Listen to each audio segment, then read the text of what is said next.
Hello everyone, welcome back to Akka, and as you can probably tell, I am still farming dragon fruit food at the moment,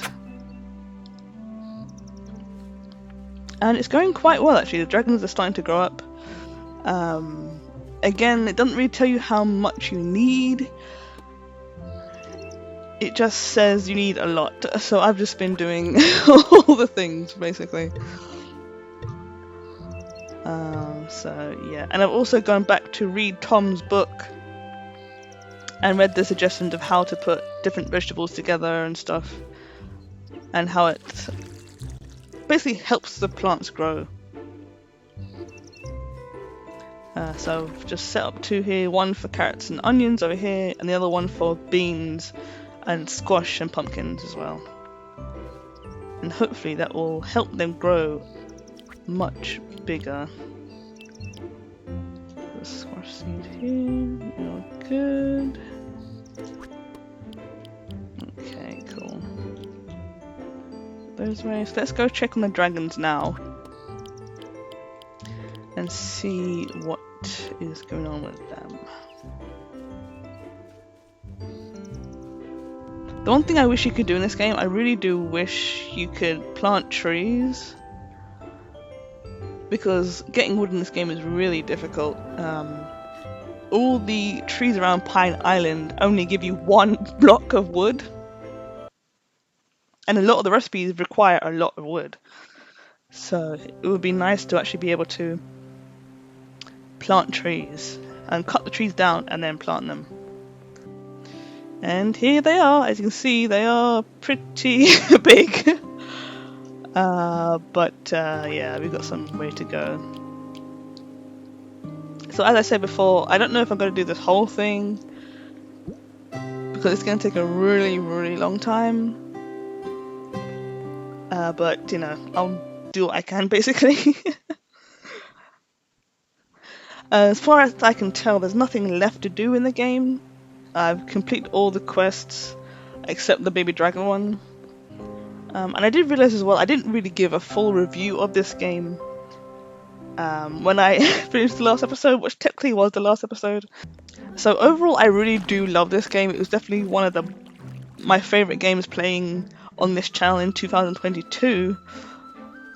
But as I said throughout playing it, if I knew what state this game was going to be in on Nintendo Switch, especially being a person that wanted to support the campaign, I would not have bought it in the state that it was in. There were way too many bugs, and those bugs prevented me from doing certain things in the game and going into certain areas in the game, which just completely ruined the game for me.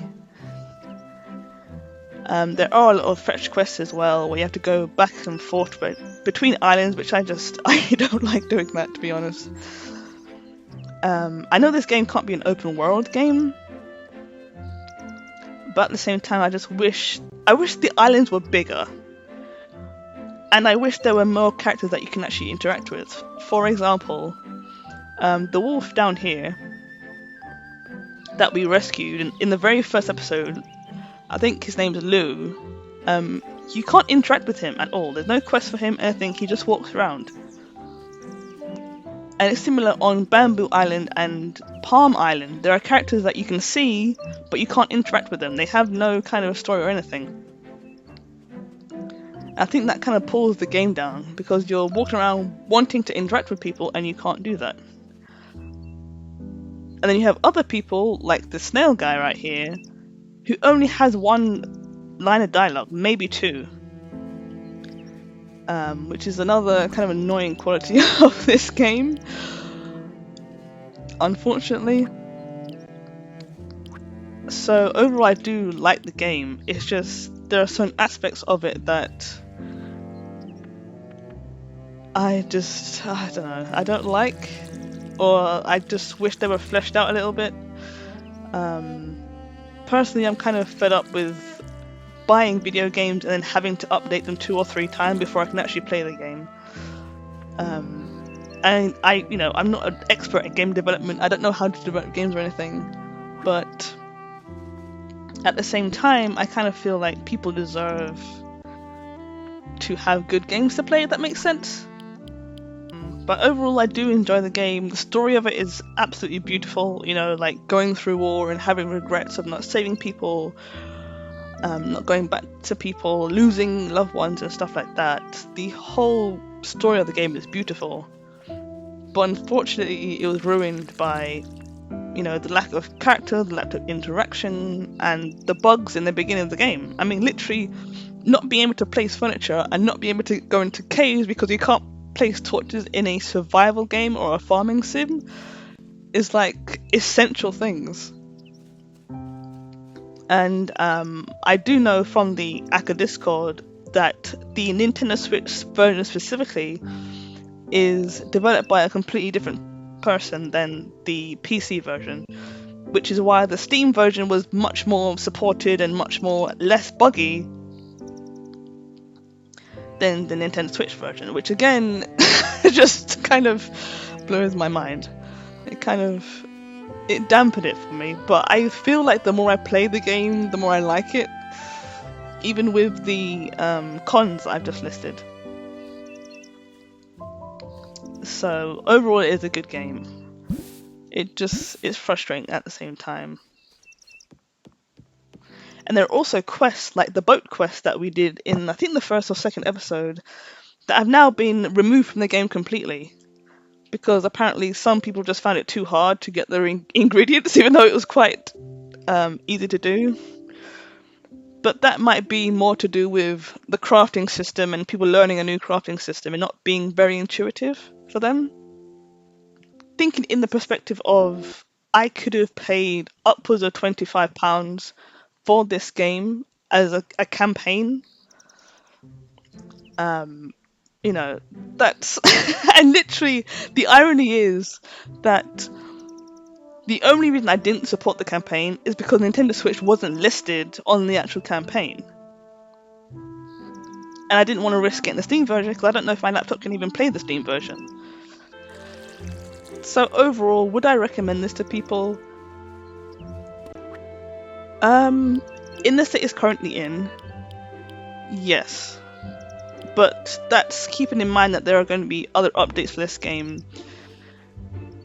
It is a pretty short game, it can be quite grindy.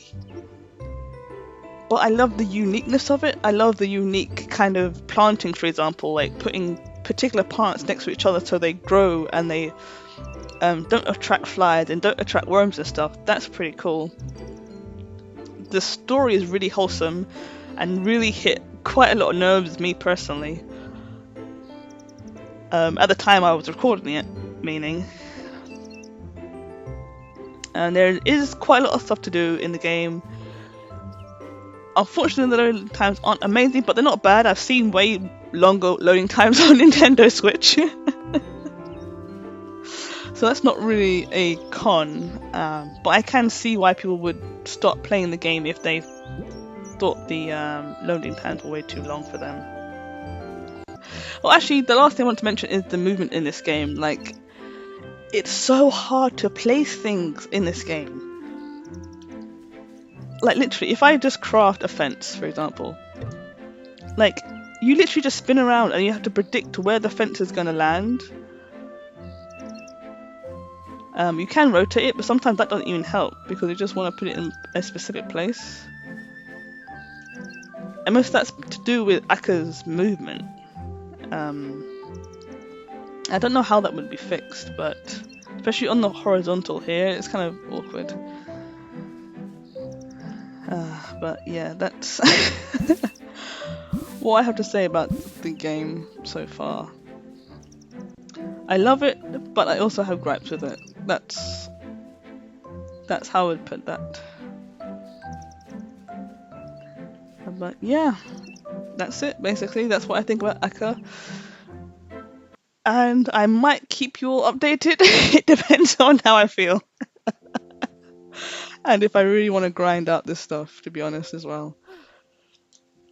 So that is everything that I want to talk about concerning Aka. And yeah, I'll see you in the next video, which will probably be a little to the left or Foolish Mortals, the demo version of Foolish Mortals. And I'll see you in the next video. Thank you so much for watching. Peace out.